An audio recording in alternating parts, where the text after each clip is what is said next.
सहयोगी साथी और यहीं के देवभूमि के रहने वाले उत्तराखंड के सम्मानीय अनिल बलूनी जी, हमारे यहाँ की प्रत्याशी बहन श्रीमती शीला रानी रावत जी, हमारे अपने यहाँ के जिला अध्यक्ष दिनेश उनियाल जी, हमारे पूर्व में प्रत्याशी और पूर्व विधायक श्रीमती आशा नौटियाल जी, हमारे अजेंद्र अजय जी, अध्यक्ष बद्रीनाथ केदारनाथ मंदिर समिति के, श्री वाचस्पति जी, श्री चंडी प्रसाद भट्ट जी, श्रीमती अमर देवी जी, अशोक खत्री जी, श्रीमती अरुणा जी, श्री विजय राणा जी, श्री जेपी सकलानी जी, सम्मानित मंच और यहाँ इतनी बड़ी संख्या में एकत्र आए देवियों और सज्जनों, हमारे युवा साथियों और मीडिया के मेरे साथी, प्रिंट मीडिया और इलेक्ट्रॉनिक मीडिया के साथी, मेरा ये सौभाग्य है कि आज मुझे इस पवित्र भूमि पर आने का मौका मिला और आप सबके दर्शन करने का मौका मिला। भोलेनाथ जी की धरती पर आने का सौभाग्य प्राप्त हुआ, जहां मंदाकिनी नदी विराजती हो, ऐसे प्रमुख स्थान पर आने का मुझे मौका मिला। मैं ऐसी धरती को नमन करता हूं और यहाँ के देवी और सज्जनों को नमन करता हूं। यह देवभूमि भी है और वीर भूमि भी है। देवता यहाँ बसते हैं और देवताओं के आशीर्वाद से, आप सबके सहयोग से एक नई दृष्टि और दिशा लेकर के हम सब लोग अपनी संस्कृति की रक्षा करते हुए आगे बढ़ते हैं। ऐसे देवभूमि को मैं नमन करता हूं और ऐसे वीर भूमि को भी नमन करता हूं, जिससे हर घर से देश के फौजी प्रहरी जो देश की रक्षा में आन बान शान के साथ खड़े हैं और जिन्होंने अपना सारा जीवन सर्वस्व इस देश की रक्षा के लिए लगाया, ऐसे वीर सपूतों की भूमि को भी मैं नमन करता हूं और उनसे प्रेरणा लेता हूं। मित्रों, चुनाव की बेला है और चुनाव में लोग हर तरीके से अपनी बात को रखने का प्रयास करते हैं। आज चुनाव है, सब नेता आएंगे, कहेंगे मैं ये करूंगा, मैं ये करूंगा, मैं ये करूंगा। जनता के बीच में जाते समय आप एक बात जरूर कहिए, कभी किसी को क्या करेगा इसके आधार पर वोट मत दो, क्योंकि चुनाव में 4 दिन के लुभावने नारे तो सब दे देंगे। किसी को भी तय करना हो तो उसका तय करने का आधार ये होना चाहिए कि उस नेता, उस पार्टी ने पीछे क्या किया है, वही तय करेगा कि वो आगे क्या करने वाला है। इसको हमको याद रखना चाहिए। आप जब रिश्ता करने जाते हो तो क्या पता करते हो कि परिवार का खानदान क्या है, ये तो नहीं पता करते हो कि ये आगे क्या करने वाला है। आप हमेशा पता करते हो कि इसका खानदान कैसा है, कैसा चाल चलन है, क्या है, आगे क्या करेगा। और भारतीय जनता पार्टी में मैं दावे के साथ बोल सकता हूं कि आप दम के साथ कह सकते हो कि हमारा जो पीछे हम लोगों ने काम किया है, उसी आधार पर हमको आगे भी आप काम करने का मौका दीजिए। ये हम आधार के रूप में आपको बताना चाहते हैं। मित्रों, जब मैं ये बात कहता हूं तो आपने देखा होगा कि हर नेता जो यहां से खड़ा होता है बीजेपी का, वो अपने रिपोर्ट कार्ड की बात करता है, अपने पार्टी के रिपोर्ट कार्ड की बात करता है। कभी आपने कांग्रेस पार्टी को रिपोर्ट कार्ड रखते देखा है क्या? कभी देखा क्या? कभी उन्होंने बात की कि हम ये किया, हमने ये किया, हमने ये किया? वो हमेशा क्या बात करते हैं, देखो कैंडिडेट नदी के इस पार का है, उस पार वाले वोट देंगे नहीं, इस पार वाले को संभाल लो। वहां जाकर के बोलेंगे वो उस पार का है, इसलिए इधर का ध्यान रखना। यानी नदी के बीच में भी झगड़ा लगाएंगे, गांव गांव का झगड़ा लगाएंगे, भाई भाई का झगड़ा लगाएंगे, जाति जाति का झगड़ा लगाएंगे और समाज को बांट करके वोट लेंगे, ये कांग्रेस का तरीका है। और हमारा तरीका क्या है? न हम जाति पूछते हैं, न हम इलाका पूछते हैं। हम पूछते हैं तो वो इंसान है, वो उत्तराखंडी है, उसका विकास करना हमारा काम है। इस बात को लेकर के हम चलते हैं। सबका साथ, सबका विकास, सबका विश्वास, सबका प्रयास। और इसीलिए भारतीय जनता पार्टी का सपोर्ट करने की आवश्यकता है। देखिए, हम गांव, गरीब, पिछड़ा, शोषित, दलित समाज के अंतिम पायदान पर जो छूट गया है, उसको मुख्य धारा में लाने का काम हम करते हैं। बताइए, हम लोगों ने आयुष्मान भारत के कार्ड दिए कि नहीं दिए? हमने, मोदी जी ने और बाद में हमारी सरकार यहां उत्तराखंड में सबको आयुष्मान भारत से जोड़ा कि नहीं जोड़ा? कभी किसी से जाति पूछी, कभी किसी से इलाका पूछा, कभी किसी से धर्म पूछा? बताइए, यहां शौचालय दिए कि नहीं दिए? शौचालय पहुंचाए कि दिए कि नहीं दिए? घरों में पहुंचाया कि नहीं पहुंचाया? मित्रों, जब शौचालय की बात मोदी जी करते थे तो यही कांग्रेसी हंसा करते थे कि भारत का प्रधानमंत्री शौचालय की बात कर रहा है। क्यों? क्योंकि ये कांग्रेसी नेता चांदी के चम्मच लेकर के पैदा हुए थे। इनको गरीबी नहीं मालूम थी, इनको आम आदमी नहीं मालूम था। ये मखौल उठाते थे।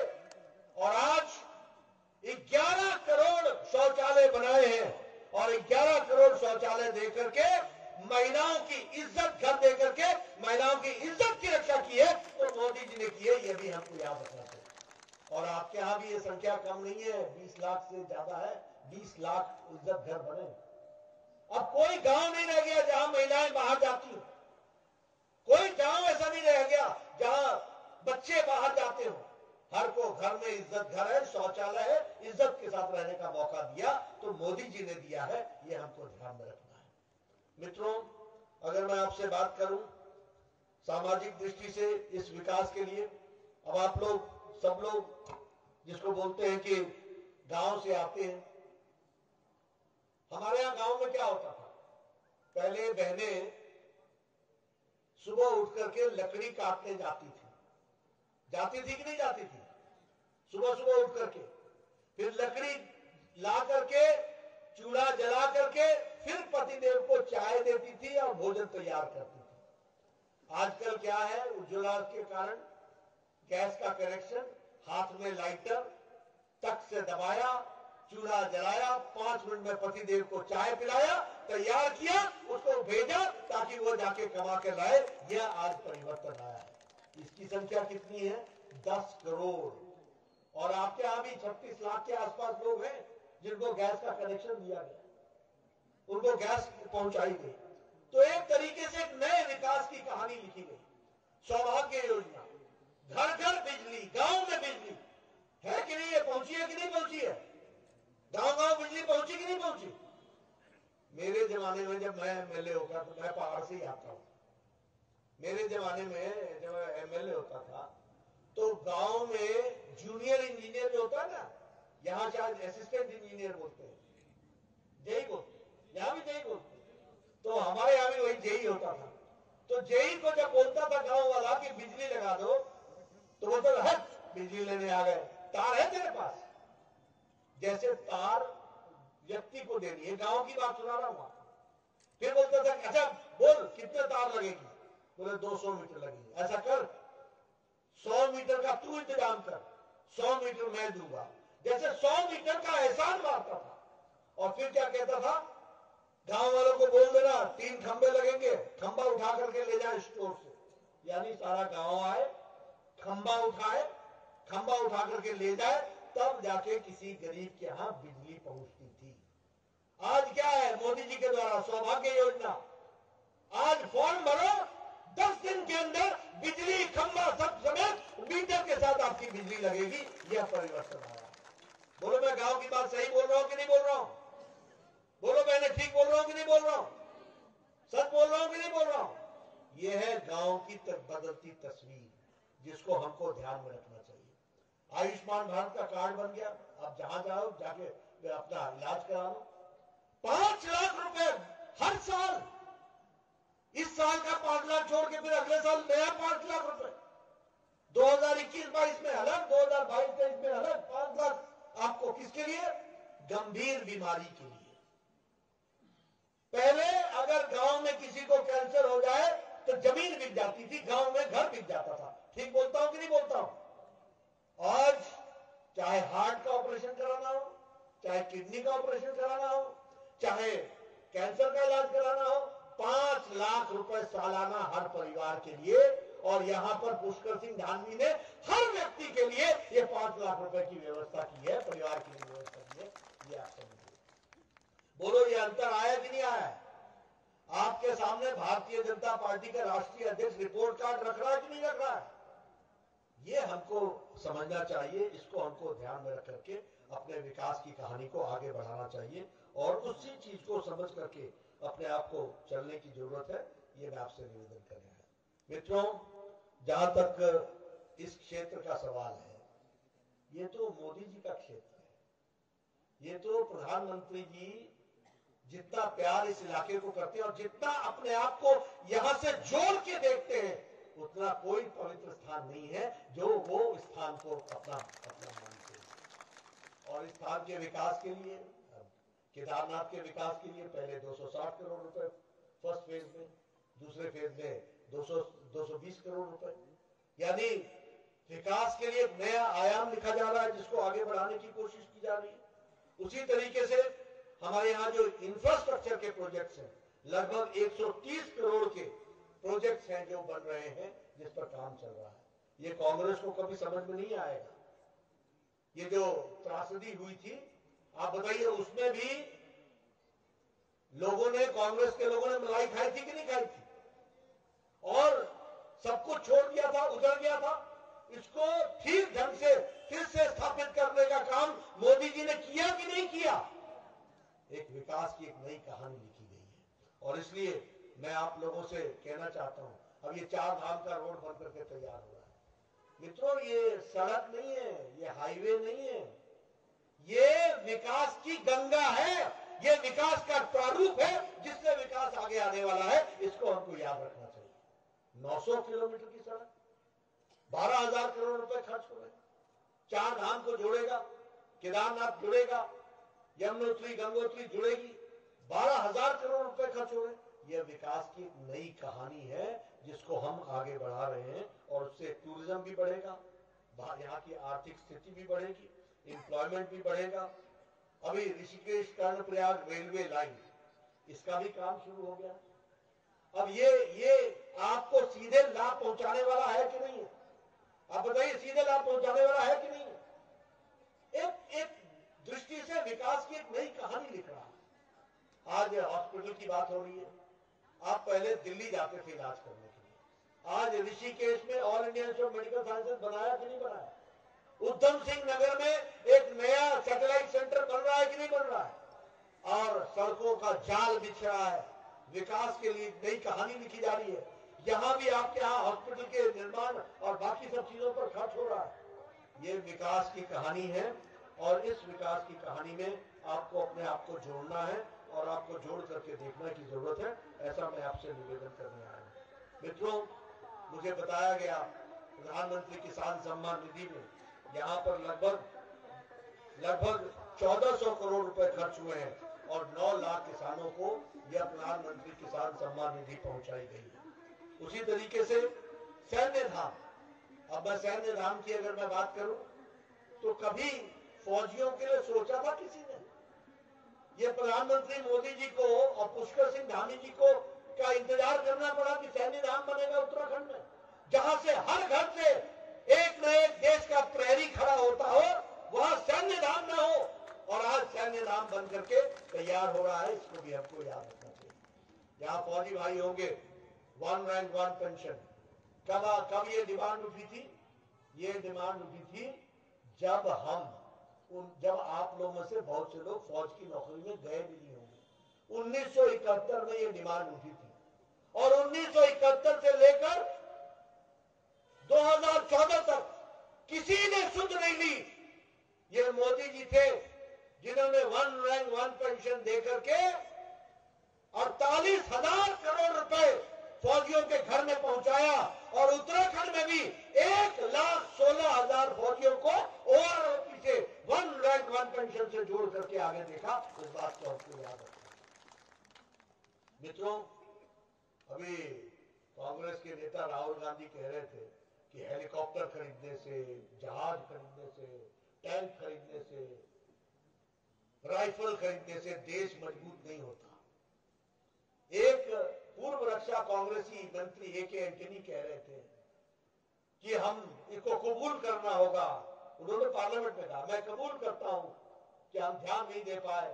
चाइना ने अपने स्थान पर अच्छा इंफ्रास्ट्रक्चर बना लिया है, अच्छी सड़कें बना ली हैं, अच्छा सब कुछ बना लिया है, लेकिन हम नहीं बना पाए। ये उन्होंने कबूल किया। यानी देश को कहां ले जा रहे थे ये लोग? बोलो, ऐसे लोगों को देश देना है क्या? ऐसे लोगों को प्रदेश देना है क्या? कहां ले जा रहे थे देश? आज बोलो, मोदी जी ने राफेल का बेड़ा ला करके खड़ा कर दिया कि नहीं कर दिया? लड़ाकू जहाज खड़ा हुआ कि नहीं हुआ? चीनों के बेड़े पहुंचे कि नहीं पहुंचे? एयर स्ट्राइक की तैयारी की कि नहीं की? हर तरीके से लैस किया कि नहीं किया? 1 करोड़ से ज्यादा असॉल्ट राइफल खरीदे गए। बुलेट प्रूफ जैकेट, यहां बुलेट प्रूफ जैकेट नहीं थे। आज भारत बुलेट प्रूफ जैकेट से तो है ही है, अब भारत दूसरे देशों को भी बुलेट प्रूफ जैकेट दे रहा है। ये ताकत है। आप लोग फौज को जानते हो, पहले क्या होता था? एक फौज का कॉन्वॉय जाता था और कॉन्वॉय में आगे एक लाल झंडा होता था, पीछे एक हरा झंडा होता था। सारी ट्रैफिक रोक दी जाती थी, तब वो एक ब्रिज क्रॉस करते थे। ऐसे ही था पहाड़ों में कि नहीं? ऐसे ही था ना। अब कॉन्वॉय आ गया तो इधर से सीटी बजाते थे, तो फिर एक तरफ से इशारा करते थे तो सारी गाड़ियां निकलती थी। और तब जाकर के 4-4 दिन बाद, 3-3 बाद हमारे फौजी भाई सरहद पर पहुंचते थे। मोदी जी ने 2014 से लेकर के अभी तक 14,000 किलोमीटर सड़क बनाई है और 4 लेन 2 लेन बनाई है और ब्रिजेस के साथ बनाई है। ऑल वेदर रोड बनाया है। चीन के बॉर्डर से लेकर के पाकिस्तान के बॉर्डर तक हमारा फौजी एक दिन के अंदर पहुंचने की ताकत रखता है। ये मोदी जी ने ताकत दी। आज सामने खड़ा, चीन के सामने भारत का फौजी खड़ा है, हर दृष्टि से तैयार। ये अंतर, ये परिवर्तन कहां पहले 3-3 दिन, 4-4 दिन में फौज पहुंचती थी, आज डबल ऐसे ब्रिजेस बने हैं जिसमें दोनों तरफ कन्वॉय चल सकता है बिना रुकावट के, और पूरी पक्की सड़क, ऑल वेदर रोड। इस तरीके की स्थिति आई है। इसलिए मित्रों, एक विकास की एक नई कहानी लिखी जा रही है। इस बार का बजट आया, बजट में 60 लाख नौकरियां 1 साल में दी जाएगी। प्रोडक्शन लिंक्ड इंसेंटिव के दृष्टि से काम चल रहा है। उसी तरीके से 1 साल के अंदर 25,000 किलोमीटर की सड़क बन रही है और 20,000 करोड़ रुपए खर्च हो रहा है। कभी सोचा था कि मोदी जी की सरकार नहीं थी तो कभी सोचा कि 25,000 किलोमीटर 1 साल में सड़क बनेगी और 4 लेन बनेगी, 6 लेन बनेगी? आज एक तरीके से तस्वीर बदलती हुई हमको दिख रही है, उसको भी हमको याद रखना चाहिए। हर घर नल, आपको जानकर के खुशी होगी कि आपके यहां भी हर घर नल, हर घर जल, इसका कार्यक्रम चल रहा है। और आने वाले समय में कोई घर ऐसा नहीं होगा और कोई बहन ऐसी नहीं होगी जिसको घैला उठाना पड़ेगा। घर में नल है और नल को खोलिएगा, मोदी जी के द्वारा आपको पानी घर तक पहुंचाया जाएगा। हर घर जल, इसका व्यवस्था की, और इसके लिए 1 साल के अंदर 60,000 करोड़ रुपए की व्यवस्था की गई है। उसी तरीके से प्रधानमंत्री आवास योजना, कोई व्यक्ति गरीब अब बिना पक्के छत के नहीं रहेगा। रसोई होगी, शौचालय होगा, गैस का कनेक्शन होगा, बेडरूम होगा, ड्राइंग रूम होगा और आगे साथ में टेरेस होगा। ऐसा पक्का मकान मोदी जी बना रहे हैं और इस साल 80 लाख घर बनेंगे, 48,000 करोड़ रुपए खर्च होगा 1 साल के अंदर। ये भी हमको याद रखना है। और सबसे बड़ी बात है कि इस घर का मालिक नहीं होगा, मालकिन होगी इसका मालिक। महिला सशक्तिकरण, बहनों को ताकत दी जाएगी, घर की मालकिन होगी। ये भी आप समझिए, प्रधानमंत्री आवास योजना के तहत एक नए विकास की कहानी लिखी जाएगी। पर्वतमाला के तहत रोपवे के लिए 60 किलोमीटर 1 साल में रोपवे बनने वाला है। आप फिर से पुष्कर धामी की सरकार बनाएंगे, डीपीआर तैयार होगी, यहां पर भी आपको 60 किलोमीटर की दृष्टि से रोपवे का, और रोपवे का काम टूरिस्ट के लिए भी आएगा, फौज के लिए भी आएगा, सामान ढोने के लिए भी आएगा। तीनों तरीके के रोपवे बनेंगे और तीनों तरीके की व्यवस्था होगी, उसको हम करने वाले हैं। मैंने आपके सामने डबल इंजन की सरकार का नतीजा आपको बताया ही, 4 धाम की सड़क, ऋषिकेश में एम्स, हर तरीके की फैसिलिटी।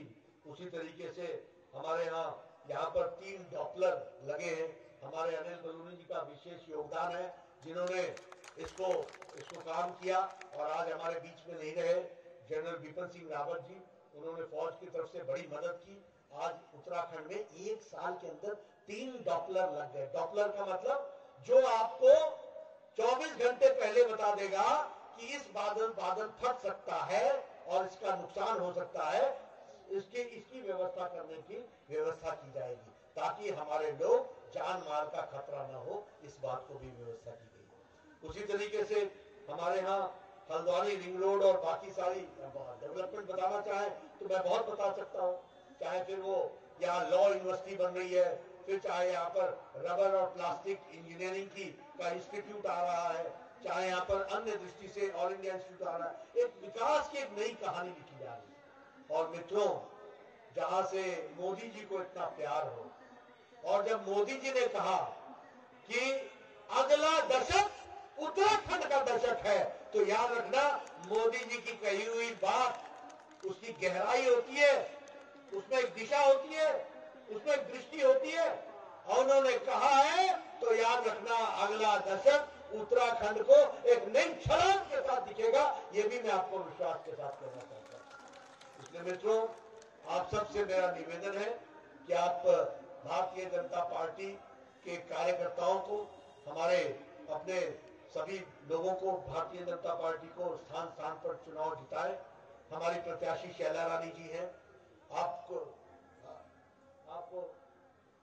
मालूम है कि सब लोग हर समय हर एक तरीके से आपकी सेवा में लगी रहती है। भारतीय जनता पार्टी सभी लोगों की चिंता करने वाली है। आप इनकी चिंता कीजिए, बाकी चिंता मैं करूंगा, ये मैं आपको जरूर बताना चाहता हूं। उसी तरीके से हमारी जो पूर्व प्रत्याशी भी नहीं है, सबको हम संभाल करके आगे लेकर के मुख्य धारा में चलने वाले लोग हैं। हम पार्टी को परिवार समझते हैं, सबको साथ लेकर के चलते हैं। इसलिए हम सबको आगे भी बढ़ाएंगे, सबका ध्यान रखेंगे, लेकिन आप इनको आशीर्वाद दीजिए। ये सिर्फ विधानसभा की विधायक नहीं बनने वाली है, ये विधानसभा में एंट्री नहीं होने वाली है। इनके माध्यम से इस क्षेत्र को एक नए तरीके से विकास का माध्यम बनेगा, इस बात को हमको ध्यान रखना चाहिए। इसलिए मैं आपसे ये निवेदन करने आया हूं कि इस पवित्र भूमि से पवित्र संकल्प लेकर के हम चलें। जहां तक कांग्रेस पार्टी का सवाल है, ऐसी पुण्य भूमि पर पवित्र बातों में उस अपवित्र बात की बात करें, इसकी कोई आवश्यकता है नहीं। लेकिन अब ये इंडियन नेशनल कांग्रेस तो रह नहीं गई, न ये भारतीय है, और राष्ट्रीयता कितना है ये भी आपको मालूम है, आता ही होगा। और पार्टी तो रही नहीं गई है, ये तो भाई बहन की पार्टी हो गई है, परिवार की पार्टी हो गई है। यहाँ तो लोग आत्मसम्मान को गिरवी रख करके ही पार्टी में काम करते हैं, कोई विचारों की पार्टी तो है नहीं। विचारों की पार्टी है तो एकमेव भारतीय जनता पार्टी है, याद रखना। इसको मैं आपको कहना चाहिए, और कहने के लिए नहीं कह रहा हूं, हम सत्ता पर बैठने नहीं आते। अगर आपने सत्ता पर बैठाया तो बताइए, धारा 370 को धाराशाही कर दिया कि नहीं कर दिया? जम्मू कश्मीर को, अभिन्न अंग को जोड़ लिया कि नहीं जोड़ लिया? संपूर्णता से जुड़ा कि नहीं जुड़ा? लगभग 156 कानून भारत के लागू नहीं होते थे जम्मू कश्मीर, आज लागू हो गए। बोलिए, कांग्रेस पार्टी राम जन्मभूमि को लटकाना, भटकाना, अटकाने का काम करती थी कि नहीं करती थी? अब भव्य राम मंदिर वहां बन रहा है। बोलिए, केदारपुरी में जीर्णोद्धार हुआ कि नहीं हुआ? पूरा परिवर्तित हुआ कि नहीं हुआ? आदि शंकराचार्य जी की समाधि बनी कि नहीं बनी? हर तरीके का काम विकास के लिए हो रहा है कि नहीं हो रहा है? इसलिए देश की रक्षा, संस्कृति की रक्षा, अध्यात्म की रक्षा, विकास, नौजवानों की चिंता, महिलाओं की चिंता, गरीब आदमी की चिंता, अंतिम पायदान पर खड़ा व्यक्ति की चिंता करती है तो भारतीय जनता पार्टी करती है। और दूसरे लोग कमीशन कमीशन कमीशन कमीशन ही मिशन है, यही भ्रष्टाचार। आप बताइए कांग्रेस के टाइम में भ्रष्टाचार हुआ था कि नहीं हुआ था? हुआ था कि नहीं हुआ था? ये भ्रष्टाचार के साथ ही चलते हैं। करप्शन और कांग्रेस ये दोनों पर्यायवाची हैं, एक ही सिक्के के दो पहलू हैं, ये उसके बगैर चल नहीं सकते। और हमारे लोग लोगों की सेवा के लिए जुटते हैं। इसलिए मैं आपसे फिर से निवेदन करने आया हूं, ज्यादा समय न लेता हुआ आपसे मैं निवेदन करने आया हूं कि शैला रानी जी को जिताइए, चुनाव में भारतीय जनता पार्टी का सहयोग कीजिए, गांव गांव जाइए, दूर दूर घर घर जाइए। मैं तो पहाड़ से 3 बार एमएलए बनकर के आया हूं, मुझे मालूम है पहाड़ में वोट मांगने का मतलब क्या होता है। एक पहाड़ में इधर चढ़ो, एक घर देखो, फिर दूसरा घर उधर देखो, सब जगह घूमो। लेकिन कैंडिडेट भी करेंगे, आप भी हर घर जाकर के मोदी जी का संदेश पहुंचाइए, हर घर जाकर के पुष्कर धामी जी का संदेश पहुंचाइए। इन्हीं शब्दों के साथ बहुत बहुत धन्यवाद। जय भारत, जय उत्तराखंड। Bharatiya Janata party, Bharatiya Janata party. हिमाचल के प्रवासी कृष्ण कांत जी भी हमारे बीच है। आपका